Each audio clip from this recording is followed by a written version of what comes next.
श्री वृंदावन बिहारी लाल की जय। श्रीमद् शिव पुराण की, श्री राधा वल्लभ लाल की, स्वामी श्री शांति प्रकाश जी महाराज की जय। जय श्री राधे श्याम। परात्पर परिपूर्ण तुम परमात्मा, अकारण करण करुणावरणालय, नित्य निवृत्त निकुंज बिहारी, भगवान श्री नंद नंदन ब्रजेंद्र चंद्र मदन मोहन प्रभु श्याम सुंदर की वांग्मय स्वरूपा प्रत्यक्ष भगवान की दिव्य कथा, उपस्थित सज्जनों भक्तिमती देवियों, भगवान का अनुग्रह यहाँ कथा के रूप में प्रकट हो रहा है। कल जैसे हमने आप लोगों को बताया, भस्म धारण करने का बहुत बड़ा महात्म्य है। तो चिता की भस्म भगवान शिव लगाते हैं, पर हमारे यहाँ यज्ञ भस्म का बहुत बड़ा महात्म्य है। यज्ञ में जो भस्म उत्पन्न होती है, उस भस्म का माथे पर लेप करना चाहिए, अथवा बिल्वपत्र से भस्म बनाई जाए। वह भस्म बनाने का बड़ा सुंदर एक नियम है। बिल्वपत्रों को जला करके उनकी जो भस्म बने, उस भस्म को दूध में सान लें, गाय के दूध में लड्डू जैसा बना लें, उसका सुखा दें।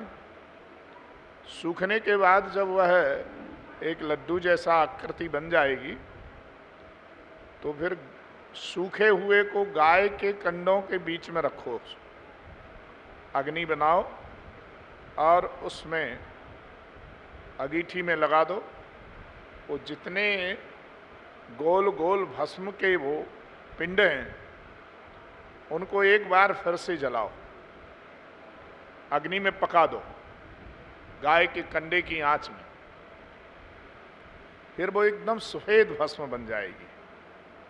फिर उस भस्म को माथे पर लगाओ तो जितने पाप हैं वो पाप नष्ट हो जाते हैं भस्म लगाने से। बिल्वपत्र का भस्म बड़ा श्रेष्ठ भस्म माना गया है। अथवा यज्ञ की भस्म को माथे से लगाना चाहिए। पाप न जल करके भस्म बन जाते हैं। भस्म का ऐसा महात्म्य है, बिना भस्म त्रिपुंडेन बिना रुद्राक्ष मालया। भगवान शंकर की पूजा करने वाले को भस्म धारण करना अति आवश्यक है। दक्षिण में आपने देखा होगा, दक्षिण के प्रेमी भक्तजन जो है अपने माथे पर सब त्रिपुंड लगाते हैं। भस्म का त्रिपुंड केरल में चले जाओ, महाराष्ट्र में चले जाओ, उधर चेन्नई में चले जाओ, सब त्रिपुंड लगाते हैं भस्म का। और माताएं, आप लोग पंचायत इधर मत करो कृपा करके, आप लोग शांत बैठो ना कृपा करके, अच्छा लगेगा। गेट बंद कर दो तो बाहर की भी आवाज नहीं आएगी, ठीक है। आप यहां बैठ के बात करोगी तो सब बेकार हो जाएगा मामला। कथा काल में पंचायत नहीं करनी चाहिए। आप सब बुद्धिमते पढ़े लिखे लोग हैं। बिना भस्म त्रिपुंडेन, ये त्रिपुंड 3 प्रकार की रेखाएं बनाता है, सात्विक, राजस और तामस प्रकार की। पापों को नष्ट करता है। ये तीनों पुंड जो बनते हैं, सात्विक, राजस, तामस, 3 प्रकार के पापों को नष्ट करता है। बनाता क्या है? भूत, भविष्य, वर्तमान, तीनों कालों को बना देता है अच्छे से अच्छा। आपका वर्तमान सदा अच्छा हो जाएगा। इसलिए त्रिपुंड की यहाँ विधि बताई गई है शिव पुराण में। कहते हैं रुद्राक्ष की जो माला है, साक्षात भगवान शिव के नेत्र ही रुद्राक्ष बन करके आए हुए हैं। इसलिए रुद्राक्ष को अपने कंठ में जरूर धारण करना चाहिए। रुद्राक्ष को कोई भी धारण कर सकता है। इसमें कोई प्रतिबंध नहीं है। एक कल माता जी पूछ रही थी, विधवा भी धारण कर सकती है? खूब धारण कर सकती है। बिल्वपत्रम बिना नहीं वो पूजिए शंकरम बुधा। बिल्वपत्र के बिना शंकर जी का पूजन नहीं होता है। नहीं भी मिले तो स्मरण कर लो बिल्वपत्र का कि अब कहीं कहीं भारत में ऐसे स्थान हैं जहां बिल्वपत्र मिलता ही नहीं है। हम लोग द्वारिका में अभी कथा करने गए थे तो वहां बिल्वपत्र नहीं मिलता था। हम लोग यहीं से बहुत सारे ले गए थे। भस्म प्राप्त मुनिश्रेष्ठा, मुनिजन जो है, श्रेष्ठ मुनिजन भस्म की प्राप्ति के बड़े उपाय करते हैं। भस्म को डिब्बे में रख लेना चाहिए। सुगंधित भस्म भगवान शंकर को लगाने से बड़े प्रसन्न होते हैं। भगवान तो चिता की भस्म लगाते हैं। चिता भस्मा लेपो गरल वसनम दिक्पट धरा। गरल मानी होता है जहर। जहर का भोजन करते हैं भगवान शंकर, और दिशाएं ही जिनके कपड़े हैं। उनके कपड़े क्या हैं? दिशाएं। अपने शरीर पर एक कपड़ा भी नहीं ओढ़ते हैं भगवान शंकर। खाने के लिए आपके भोजन में से कुछ भी नहीं खाते हैं, जहर पा लेते हैं। और माथे पर कोई लोशन नहीं लगाते हैं, बढ़िया तेल नहीं लगाते हैं, चिता का भस्म लगाते हैं। जिस भस्म को छूने के बाद नहाना पड़ता है वो चिता की भस्म भगवान शंकर अपने माथे पर लगाते हैं। काशी में तो आज भी चिता की भस्म विश्वनाथ पर चढ़ती है।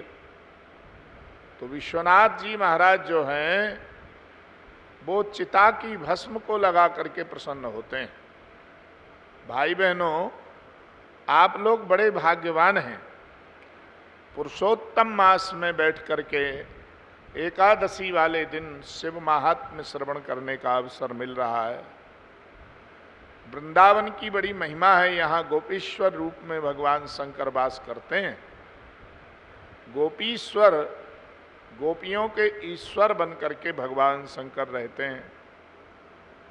देखिए, भस्म धारण करने के महात्म्य को सुन करके बहुत लोग अपने माथे पर भस्म धारण करने लग गए। उनके पाप निकट नहीं आता है जो भस्म को लगाता है। पाप उनके पास नहीं आता है, अथवा वो पाप कर ही नहीं सकता है वो व्यक्ति जो भस्म माथे पर लगाता है। उसका मन पहले ही मना कर देगा, नहीं ये काम नहीं करना है, ये पाप का कार्य है। ये विवेक उसे हो जाता है जो भस्म का त्रिपुंड माथे पर लगाता है। इसलिए हमारे यहाँ व्यवस्था है, सुबह प्रातः काल संध्योपासन के समय संध्या वंदन जब करें तो भस्म का तिलक लगाना चाहिए। भस्म और चंदन दोनों को मिला लें और ऐसे ऐसे घिसें। घिस करके 3 अंगुलियों से अंगूठे से उस पर ओंकार लिखें। ओंकार ऐसा लिख लेना चाहिए। फिर तीनों अंगुलियों में ले लें। पहले इधर वाला बाएं वाला हाथ, फिर दाएं वाले हाथ से पुंड बना दें। ये त्रिपुंड है। मध्य में रोली का तिलक लगाना चाहिए, ऐसा विधान है। भगवान शंकर त्रिपुंड लगाते हैं भस्म का। चिता की भस्म भगवान शिव को प्रिय है। चिता भस्मा लेपा, भस्म लेप करने वाले भगवान शिव को प्रसन्न करने का उपाय भस्म दान है। देखो, सबको एक नियम अपनाना चाहिए। किसी ना किसी नियम से भगवान खुश हो जाते हैं। ना जाने कौन से गुण पर दयानिधि रीझ जाते हैं। कोई ना कोई आपके नियम से भगवान प्रसन्न हो जाएं। क्यों भाई? कोई ना कोई गुण तो तुम्हारे अंदर है ऐसा जिससे भगवान रीझ रहे हैं। इतनी धन संपत्ति जो मिल रही है, जो शरीर को सुख मिल रहा है, तीर्थ यात्रा पर निकले हुए हैं, ये कहीं ना कहीं से भगवान की कृपा ही तो है। तत्तेनुकंपाम सुसमीक्षमाण, ये जो दिख रहा है ये भगवान की कृपा है। भुंजान एवात्म कृतम विपाकम, और जो आपको भोग मिल रहा है, कष्ट मिल रहा है, ये आत्मकृत विपाक है। किए हुए कर्मों का फल यहीं भोगना पड़ता है। एक बेचारा गरीब गांव का व्यक्ति सुन रहा था, आत्मकृत विपाक के कारण ये सब दुख होता है। तो हमने ऐसा कुछ पाप नहीं किया है जिससे हम गरीब हो गए। भगवान मुझे धनवान कब बनाएगा? पंडित जी कथा में कह रहे थे कोई ना कोई नियम जो लेता है वही धनवान बन जाता है। अच्छा, क्या नियम लें? तो बेचारे उसके पास तो कोई ऐसा धन संपत्ति का संग्रह नहीं था जिससे कोई यज्ञ करा सकता या कोई नित्य नियम कर सकता। जितना पढ़ा लिखा था उतना ही उसने विचार किया। उसने विचार किया कि हम भगवान शंकर को चिता की भस्म रोजाना लगाएंगे। रोजाना चिता की भस्म लाकर शिव जी पर चढ़ाएंगे। पंडित जी ने अभी अभी कहा कि कोई नियम होना चाहिए। एक बेचारा गरीब भगवान का नित्य दर्शन करता था, 1 साल में वो धनवान हो गया। 1 साल नियम से करेगा जब, तो बीच में ही नियम तोड़ देगा तो क्या होगा? नियम नहीं टूटना चाहिए। उसने कहा हम भी ऐसा नियम अपनाएंगे। अरे और तो ठीक, एक व्यक्ति सुबह ही सुबह उठते खाता था पीता था। उसने सोचा कि भाई सारी दुनिया कोई नियम लेती नहीं है और पंडित जी ने कहा कोई नियम ले ले, तो आज से मैं एक नियम लेता हूं कि भोजन जब करूंगा जब सामने वाले कुम्हार का मुख देख लूंगा। एक कुम्हार घर के सामने रहता था, अब उस कुम्हार का मुख देखे बिना भोजन नहीं करूंगा। सुबह उठता और जागते ही उसके घर में चला जाता, देख करके मुंह आ जाता, फिर अपने भोजन की व्यवस्था करता। जब तक भोजन बेचारी पत्नी बना करके रखती थी। गए हैं, अब मुंह देख करके आएंगे, तुरंत भोजन चाहिए। उन्होंने नियम बना लिया था। एक दिन वो संयोग से मिट्टी खोदने चला गया खान पर। जब मिट्टी खोद रहा था तो उसे देर लग गई मिट्टी खोदने में। तो गांव से काफी दूर थी वो जगह। अब वो 8 बजे उठे तो उठ करके उन्होंने इधर उधर देखा, कुम्हार नहीं दिखा तो बड़े बेचैन हो गए। लगता आज भोजन नहीं मिलेगा। क्यों? अरे कुम्हार काका यहां नहीं है, उसका मुंह देखे बिना मैं भोजन नहीं कर सकता हूं, मैंने नियम लिया है। अच्छा तो मालूम करो कहां गए हैं। तो पत्नी ने बताया कि वो तो गधा लेकर के गए हैं मिट्टी खोदने के लिए। किस तरफ हैं? बोले इस तरफ को गए हैं, वो गांव के तरफ जहां पीली मिट्टी मिलती है उधर गए। और वो चल दिए पैदल। चलते चलते वहां पहुंचे जहां वो खान थी। उस खान में से मिट्टी खोद रहा था वो कुदाल मारते हुए। ऐसे चारों तरफ देख रहा था। ज्यों ही उसने कुदाल मारी, ज्यों ही कुदाल लगी जमीन में, सो उसकी कुदाल घुस गई एक घड़े में, छेद करती हुई अंदर। वहां एक घड़ा था तांबे का, उसमें स्वर्ण की मुद्राएं भरी हुई थी। और ज्यों ही ऊपर को खींचा उसने तो उसमें से सिक्के निकलने लग गए, सोने के सिक्के उसमें से बखरने लग गए, ढेर लग गया उसमें से गिरते गिरते। ना भरा हुआ घड़ा, वो देख रहा था किसी ने देख तो नहीं लिया हमको, तो जल्दी से वो ऐसे कपड़े से ढकने लग गया। ऊपर खड़ा हुआ था वो खान के ऊपर, वो व्यक्ति जो इसने नियम लिया था, वो बोला मैंने देख लिया। क्या देख लिया? देख लिया, बस जा रहा हूं। तो दौड़ा एकदम कुमार, बोले नहीं नहीं, आपने देख लिया कोई बात नहीं, पर किसी से कहना मत। वो समझ रहा था कि इसने घड़ा देख लिया, इस सोने का सोना भरा हुआ है पूरे घड़े में, ये गांव में यदि कह देगा तो फिर तो ये हमें नहीं मिलेगा, जिसका खेत है वो ले लेगा। इसलिए वो बेचारा बोला सुनो जरा, अब भागा पीछे, आगे आगे वो, पीछे पीछे कुम्हार। अरे सुनो, आधा आधा बांट लेंगे, किसी से कहना नहीं। तो वो लौट आया, क्या है? बोले मुझे सोने का घड़ा मिला है, उसमें 5000 स्वर्ण मुद्राएं हैं। अरे वाह, 2500 स्वर्ण मुद्रा हमको दो, कोई बात नहीं, किसी से कुछ नहीं कहेंगे।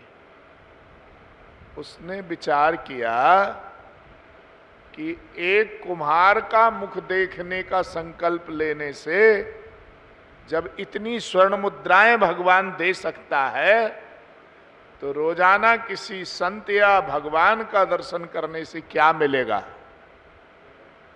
एक धूर्त का मुंह देखने से, जिसका मुंह देखना अशुभ होता है, वह भी लाभकारी हो गया। तो मुझे तो कोई नियम लेना चाहिए था। महाराज, एक सज्जन और सुन रहे थे, उन्होंने कहा कि मैं तो भगवान शिव को भस्म लगाऊंगा, चिता की भस्म ला करके लगाऊंगा। अब चिता की भस्म कहाँ से लावें? बरसात हो रही थी, 3 दिन से बरसात हो रही है, चिताएं जलना बंद हो गई, कहाँ जलावें? आज जैसी तो सुविधा पहले नहीं थी। आजकल तो कैसा भी मौसम हो, खूब आराम से चिता जलाने का अवसर मिलता है। सोनों ने विचार किया कि भाई अब चिता तो है नहीं, भगवान शंकर की पूजा नहीं होगी, भस्म नहीं चढ़ाऊंगा तो भोजन नहीं करूंगा। बेचारा वो बहेलिया था, आज पक्षी मारने नहीं जाऊंगा। पत्नी ने कहा भोजन कर लो, बोले भोजन नहीं करूंगा, इसलिए क्योंकि मैंने अपना नियम पूरा नहीं किया है। नियम पूरा कर लूंगा तभी जो है कुछ खाना पीना खाऊंगा, अर्थात ना पानी पीऊंगा ना भोजन करूंगा। अच्छा जी, ऐसा है? बोले हाँ ऐसा ही है। महाराज, बड़ा विचित्र हाल हुआ। रात्रि हो गई, उसने भोजन नहीं किया। पत्नी बोली देखो जी, आप भूखे रह नहीं पाते हो और चिता की भस्म मिल नहीं रही है, कहीं चिता जले तभी तो भस्म मिलेगी। अच्छा मैं व्यवस्था कर दूं आपके चिता की? बोले करो। तो उसने घर में ही एक चिता बनाई, बरामदे में एक चिता बना ली, बढ़िया सुंदर लकड़ियां सजा दी उसमें, और स्वयं लेट गई उसमें। और लेट गई, बोली कि अब आप इसमें अग्नि लगा दो तो चिता भस्म आपको मिल जाएगी। उसने जो ही अग्नि लगाई, धूं धूं धूं करके वो चिता जलने लग गई। और वो पत्नी थोड़ी तड़फड़ानी, फिर तो प्राणांत हो गया, जल गई। अब वो चिता की भस्म लेकर के बड़े प्रेम से आए और आकर के भगवान शंकर के ऊपर चढ़ा दी। भगवान शंकर नाचने लग गए। वाह वाह वाह वाह भाई वाह। उन्होंने कहा, जानते हो तुम जिसको जला करके आए थे, मैं उसे जिला भी सकता हूं। तुमने अपनी पत्नी को जला दिया था ना, तुम जिसे जला सकते हो उसे मैं जिला भी सकता हूं। उसे मैंने जीवित कर दिया। देखो वो आ रही है। सामने से उसने अपनी पत्नी को देखा, रोने लग गया। भोलेनाथ, आपके बराबर दयावान कौन होगा। उसके थोड़े दिन में ही उसका बालक नौकरी से लग गया। परिवार में सारे लोग व्यवस्थित हो गए। उसे अनुभव हो गया कि जो नियम से रहता है उसी को सुख की प्राप्ति होती है, और जो नियम का त्याग करता है उसे दुखों की प्राप्ति होती है। इसलिए कुछ ना कुछ नियम जरूर लेना चाहिए। रोजाना गंगा जल चढ़ाता था एक भक्त। गंगा जल लेकर के आता था। कई समस्याओं के बाद भी वो गंगा जल बंद नहीं किया। महाराज, ऐसा ही भगवान शिव का यहाँ बड़ा सुंदर अनुभव यहाँ संकेत कर रहे हैं। श्री नंदिकेश्वर जी महाराज कहते हैं कि शिव नाम ही विभूति है। शिव नाम विभूतिश्च तथा रुद्राक्ष एव च महापुण्यम त्रिवेणी सदृशम स्मृतम। शिव का नाम, विभूति और रुद्राक्ष, ये तीन चीजें शिव पूजन में बहुत अनिवार्य हैं। शिवाय नमः, ओम नमः शिवाय,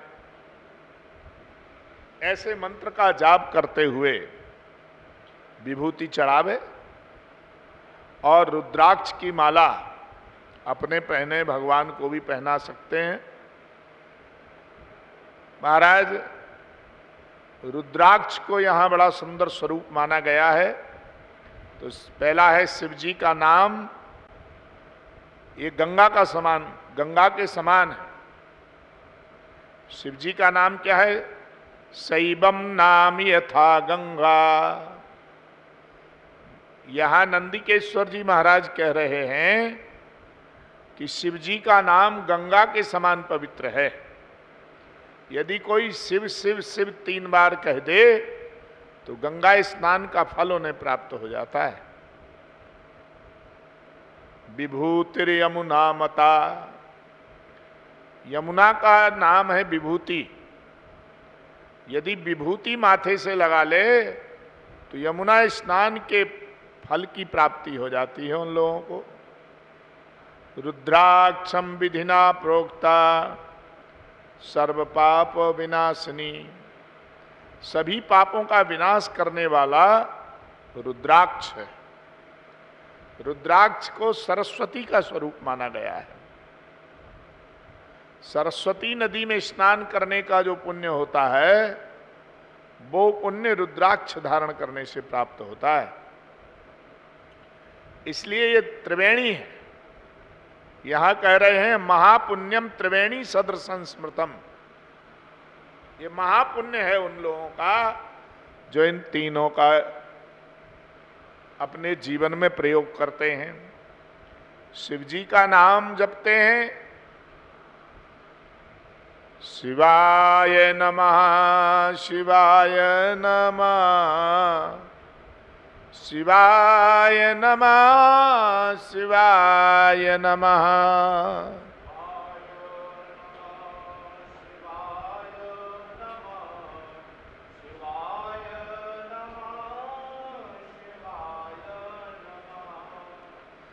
शिवाय नमः शिवाय नमः शिवाय नमः शिवाय नमः।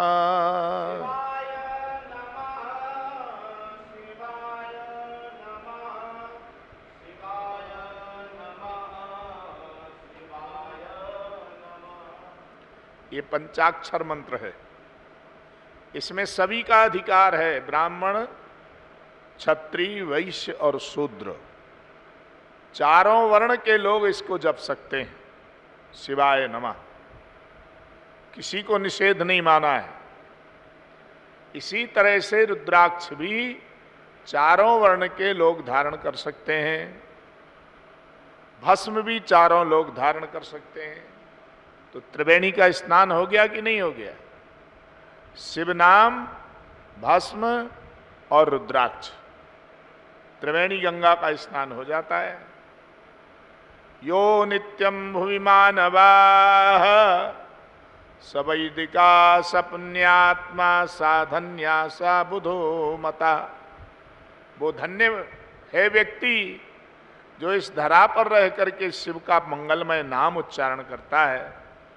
वो व्यक्ति धन्य है जिसके माथे पर भस्म का तिलक लगा हुआ है। पूरे माथे पर नहीं तो यहां बीचों बीच थोड़ा सा लगा लो, हवन के बाद थोड़ा सा यहां ललाट के बीचों बीच भ्रू मध्य पर, यह भ्रकुटी का जो स्थान है, ये ब्रह्मरंध्र यहां होता है।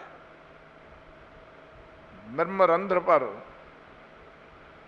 भस्म का तिलक लगा देने से ब्रह्मरंध्र दीप्त हो जाता है, एकदम उसका प्रकाश ब्रह्मांड में व्याप्त हो जाता है। इसलिए तिलक वहां लगाना चाहिए।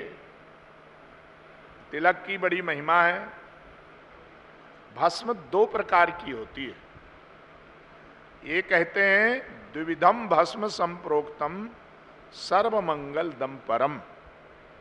सभी प्रकार के मंगल कार्य करने में लाभ देने वाली भस्म होती है। इसलिए तत्प्रकार महम बक्षे सावधान तया सुनो। सावधानी से श्रवण करें। एकम गेयम महाभस्म, पहली महाभस्म है। द्वितीयम स्वल्प संज्ञकम। महाभस्म इति प्रोक्तम भस्म नाना विधि स्मृतम। देखो, श्रौत और स्मार्त दो प्रकार के कर्म होते हैं। श्रौत मानी वेद के आधार पर किए जाने वाले कर्म को श्रौत कर्म कहते हैं। जो वैदिक परंपरा से किया जाए उसको श्रौत कर्म कहते हैं। स्मार्त कर्म का अर्थ है जो स्मृतियों पुराणों से जान करके किया जाए कर्म, उसको कहते हैं स्मार्त कर्म। द्विजानाम मेक कीर्तितम। ब्राह्मणों ने यहां दो तरह से यहां वर्ण किया है। अग्नि रीति भस्म, ऐसे मंत्र को बोलते हुए भस्म धारण करना चाहिए।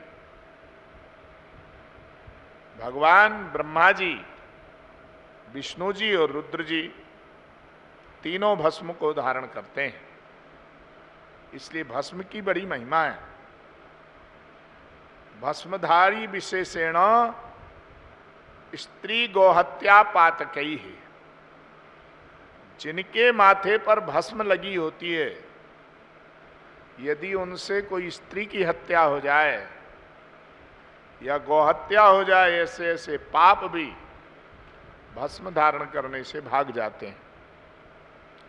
इसलिए भस्म जरूर धारण करना चाहिए।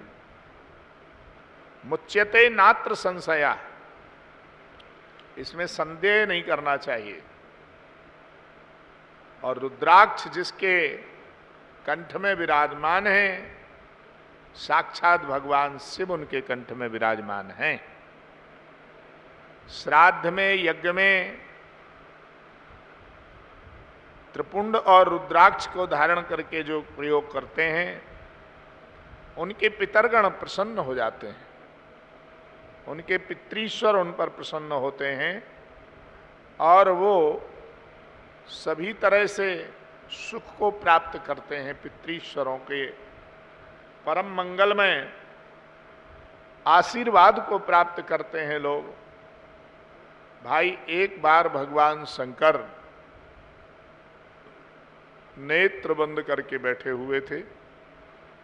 भगवान श्री राम के चरणों में लगे हुए कांटे का ध्यान आ गया उन्हें। स्मृताम हृदय विन्यस्य विद्धम दंडक कंटकई ही। दंडक वन में राम जी चल रहे हैं और उनके चरणों में कांटे विध गए। कांटे लगे हुए चरण को शिव जी ने देख लिया। उन्हें ध्यान आ गया कि भगवान भक्त के लिए कितना कष्ट सहन करते हैं। अपने प्रेमियों की रक्षा करने के लिए कांटे की परवाह नहीं की उन्होंने। ऐसे कांटे लगे हुए हैं पैर में। उस दृश्य को देखते ही उनके नेत्रों से आंसू आने लग गए। भगवान शंकर के नेत्र में आंसू भरे आए। पुटाभ्याम चारु चक्षुर्भ्यो पतिता जलविंदवाह। नेत्रों से जल की बिंदु जमीन पर गिरी। तत्राश्रुबिंदु तो जाता वृक्षा रुद्राक्ष संज्ञ का। वो जो जल की बूंदें नेत्रों से जमीन पर गिरी, उससे कुछ पेड़ उत्पन्न हो गए, पौधे हो गए, वो विशाल वृक्ष बन गए। उन्हीं का नाम रुद्राक्ष हुआ। अक्षमानी नेत्र से गिरे हुए जो भूमि पर बिंदु है, उस बिंदु से जो उत्पन्न हुआ है महाराज, वही तो रुद्राक्ष है। भूमऊ गौड़ोद्भास चक्रे रुद्राक्ष शिव वल्लभान। भगवान शिव के जो प्रेमी हैं, उनके ललाट पर शरीर में 12 स्थानों पर रुद्राक्ष धारण किया जाता है। एक मुख से लेकर से 14 मुख तक के रुद्राक्षों की महिमा है। 14 मुख तक के रुद्राक्ष बड़े सुंदर सुंदर हैं। तो मथुरा में रुद्राक्ष के पौधे पहले होते थे, अभी भी हैं।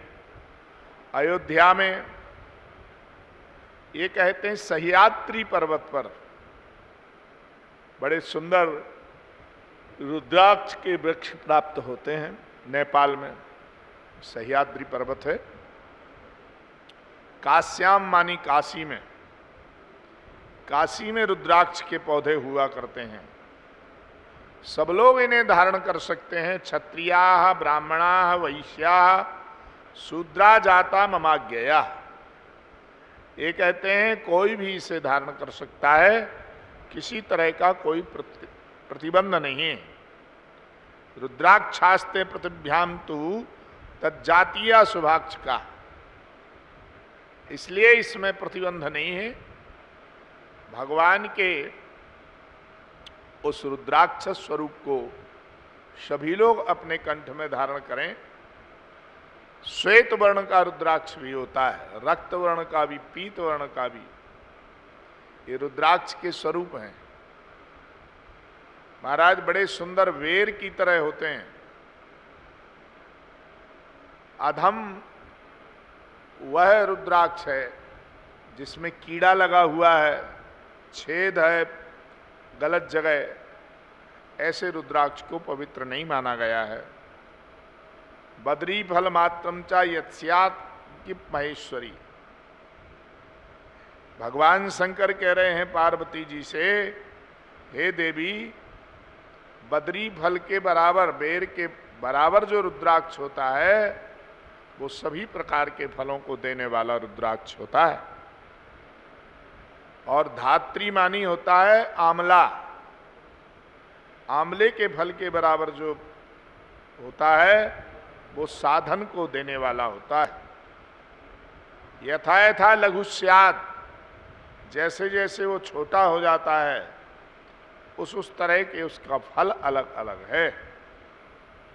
रुद्राक्ष धारण करने के विविध प्रकार के मंत्र होते हैं। उन मंत्रों को बोल करके रुद्राक्ष धारण करने का विधान है। यहां एक बहुत अच्छी बात कही जा रही है। मध्यमान संतुलसनुम प्लांडुम शिव उग्रमेव चा। भाई मद्यपान नहीं करना चाहिए उन लोगों को जो रुद्राक्ष धारण करते हैं। भस्म धारण करने वाले को मद्यपान करना निषिद्ध है। मांस मानी किसी व्यक्ति विशेष या पशु का मांस ही मांस नहीं होता है। हमारे यहां उड़द को भी मांस कहा जाता है। उड़द की भी सब्जी, उड़द की दाल, उड़द से बने हुए पदार्थ नहीं खाना चाहिए। जिस दिन भगवान की पूजा घर में रखी गई है उस दिन निषेध है, पर पितरों का पूजन हो उस दिन तो उड़द का पदार्थ बनाते हैं। इसलिए लहसुन, प्लांडु मानी होती है प्याज, शीघ्रमेव उसी तरह से वह एक जो छत्र जैसा बना होता है उसको भी लोग खाते हैं, क्या बोलते हैं उसको, मशरूम, वो नहीं खाना चाहिए। श्लेष्मांतकम बिडबराहम भक्षे वर्जयेत तथा, महाराज इन सब का खाना निषेध माना गया है। सर्वाश्रमाणाम वर्णानाम स्त्रीशूद्राणाम शिवाज्ञया धार्या सदैव रुद्राक्षा यतीनाम प्रणवे नहीं। इसलिए सभी आश्रमों को पालन करने वालों को रुद्राक्ष धारण करना चाहिए। ये त्रिपुंडधरा लोके जटाधारिण ये बचा, जो त्रिपुंड को धारण करते हैं, जो रुद्राक्ष धारण करते हैं, वो यमलोक कभी भी नहीं जाते हैं। रुद्राक्ष मेकम शीर्षा बिभर्ति तथा त्रिपुंडम चललाट मध्य पंचाक्षरम ये ही जपन्ति मंत्रम पूज्या भवद भी खलु ते ही साधव यस्यांके नास्ति रुद्राक्ष त्रिपुंडम पट्टभाल के मुखे पंचाक्षरम नास्ति तमानय यमालयम। यमराज ने अपने यमदूतों को कहा, हमारे लोक में किसको लाना जिनके सिर पर भस्म नहीं है, माथे पर, जिनके गले में रुद्राक्ष नहीं है, जिनके मुख में भगवान नाम नहीं है, शिव या राम का नाम, उनको मेरे लोक में लेकर के आओ, उन्हें पकड़कर घसीट करके ले आओ। जो एक रुद्राक्ष अपने सिर पर धारण करते हैं और कानों में धारण करते हैं, कंठ में धारण, बाहु में धारण करते हैं और कलाई में धारण करते हैं, भगवान कहते वो मेरे स्वरूप को प्राप्त कर लेते हैं। इस हस्ते बाहु तथा मूर्धनि रुद्राक्षम धारियेत, इसलिए रुद्राक्ष इन इन स्थानों पर धारण करना चाहिए सभी प्राणियों को। एक मुखी रुद्राक्ष धारण करने से साक्षात लक्ष्मी उनके घर में वास करती है। कभी भी लक्ष्मी की कमी उनके यहाँ नहीं आती जो एक मुखी रुद्राक्ष को अपने घर में रखते हैं। साक्षात भुक्ति मुक्ति फलप्रदा, भोग मोक्ष के फल को देने वाला होता है। तस्य दर्शन मात्रेण ब्रह्म हत्याम व्यपोहति। यदि कदाचित एक मुखी रुद्राक्ष का दर्शन हो जाए तो सभी प्रकार के पाप नष्ट हो जाते हैं। ब्रह्म हत्या जैसा पाप भी धुल जाता है। दो मुखी रुद्राक्ष जो लोग धारण करते हैं उनकी सभी कामनाएं पूर्ण हो जाती हैं। रुद्राक्षो गोवधम नाशयेत अद्भुतम। गोवध जैसा पाप भी भाग जाता है उनके पास से जो दो मुखी रुद्राक्ष धारण करते हैं। त्रिवक्त्रो ही रुद्राक्ष साक्षात साधन सदा। सभी प्रकार के साधनों को देने वाला तीन मुखी रुद्राक्ष है। और यदि तीन मुखी रुद्राक्ष धारण करते तो सभी प्रकार की विद्याएं उनके पास आकर के वास करती हैं। इसलिए सभी विद्याओं को पाने के लिए तीन मुखी रुद्राक्ष विद्यार्थी को धारण करना चाहिए। चार मुखी रुद्राक्ष जो धारण करते हैं भगवान की बड़ी कृपा प्राप्त होती है उन्हें। दर्शन स्पर्शत चतुर्वर्ग फलप्रदा, सभी प्रकार का फल उन्हें प्राप्त होता है। इसलिए चतुर्मुख रुद्राक्ष धारण करने का बड़ा विधान है। नरहत्या जैसे पाप को नष्ट कर देता है चतुर्मुख रुद्राक्ष।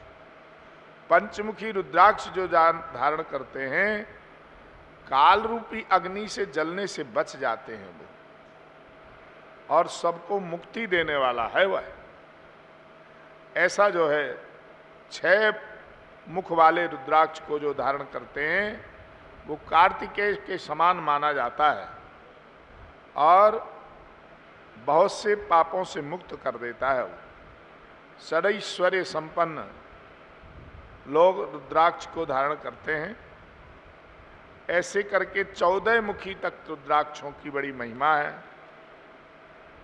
एक मुखी रुद्राक्ष को धारण करने का मंत्र है हरीम नमः।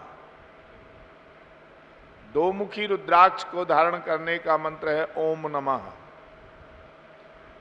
3 मुखी रुद्राक्ष को धारण करने का मंत्र है क्लीम नमः। हरीम नमः 4 मुखी रुद्राक्ष के लिए। यदि कोई मंत्र नहीं आवे तो ह्रीम ह्रीम ह्रीम ऐसा बोल दो। इसी से रुद्राक्ष धारण करने का यह मंत्र है। क्रौम क्षौम रोम 12 मुखी रुद्राक्ष धारण करने का मंत्र है। 13 मुखी रुद्राक्ष और 14 मुखी रुद्राक्ष 1 मुखी और 2 मुखी जैसे मंत्र हैं। जिनके कंठ में रुद्राक्ष की माला है भगवान शिव उन पर प्रसन्न होते हैं। गणपति और सूर्य और भगवती पार्वती भी उन पर प्रसन्न हो जाते हैं। इसलिए रुद्राक्ष धारण करने की बड़ी महिमा है। बिना भस्म त्रिपुंडे न बिना रुद्राक्ष मालया पूजितोऽपि महादेवो नाभीष्ट फलदायकः। यह सर्व सुखम भुक्त्वा पुत्र पौत्रादि संयुता लभेत परत सम्मोक्षम शिवस्यास्ति प्रियो भवेत। भगवान शिव के प्रिय हो जाते हैं वो लोग जो ऐसे धारण करते हैं। इसलिए रुद्राक्ष की बड़ी महिमा है। सबको रुद्राक्ष धारण करना चाहिए। अब हम आपको बड़ी ही अच्छी बात बता रहे हैं, समझने की बात है। भगवान का जो नाम है वो बड़ा अच्छा है।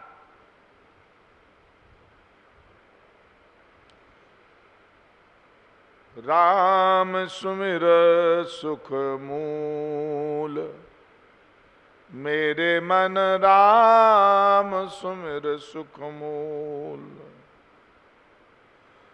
राम सुमर सुख मूल जिस प्रभु ने नर तन दीना तिस प्रभु का नाम न लीना। भारी कीनी भूल। भगवान के नाम को जिन्होंने नहीं जपा उसने बहुत बड़ी भूल की है। युधिष्ठिर जी महाराज ने भगवान श्री कृष्ण से कहा, भगवान आप एकादशी का महात्म बताइएगा। एकादशी पुरुषोत्तमी एकादशी में क्या करना चाहिए। भगवान ने कहा कि एकादशी के विषय में यहां बड़ी सुंदर बात है। कामपील नाम की एक नगरी है, वो नगरी बड़ी सुंदर है। महर्षि मनीषी लोग वहां रहते थे। कामपिल नगर में सुमेधा नाम के एक ब्राह्मण थे। उनकी पत्नी जो थी वो अति पवित्र और पतिव्रता थी। पूर्व पाप के कारण वो दरिद्र हो गई। भाई, पाप के प्रभाव से ही तो दरिद्री होता है। भिक्षा मांगने के लिए उसे भिक्षा नहीं मिलती थी, सदैव वस्त्रों से रहित रहती, पति की सेवा करती रहती थी, परंतु अतिथियों को अन्न दान करके बड़ी प्रसन्न होती।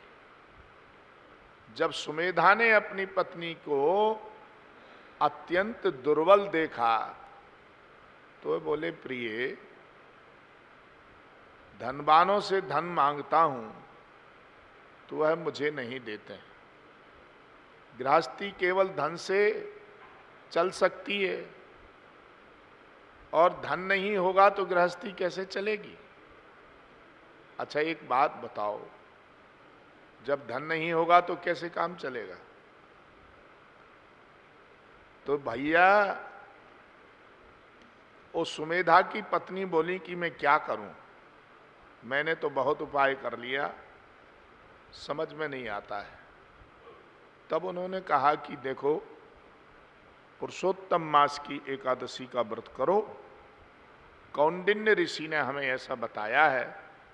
उस एकादशी को जो लोग करता है, कृष्ण पक्ष की एकादशी को करने से उसके पाप धुल जाते हैं और वो धनवान हो जाता है। यह परमा नाम की एकादशी को, पुरुषोत्तमी एकादशी परमा है। इस एकादशी को जो लोग करते हैं वो धन धान्य से परिपूर्ण हो जाते हैं, उनका शरीर की दुर्बलता नष्ट हो जाती है और भगवान श्री कृष्ण की भक्ति प्राप्त हो जाती है। यह पुरुषोत्तम मास की बड़ी सुंदर कृष्ण पक्ष की एकादशी का यह महात्म्य प्रस्तुत करते हैं। श्री राम जय राम, जय जय राम, श्री राम जय राम, जय जय राम।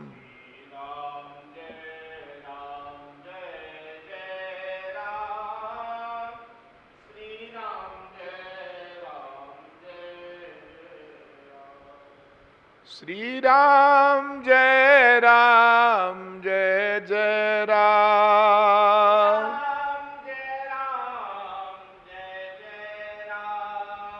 श्री राम जय राम, जय जय राम, श्री राम जय राम, जय जय राम।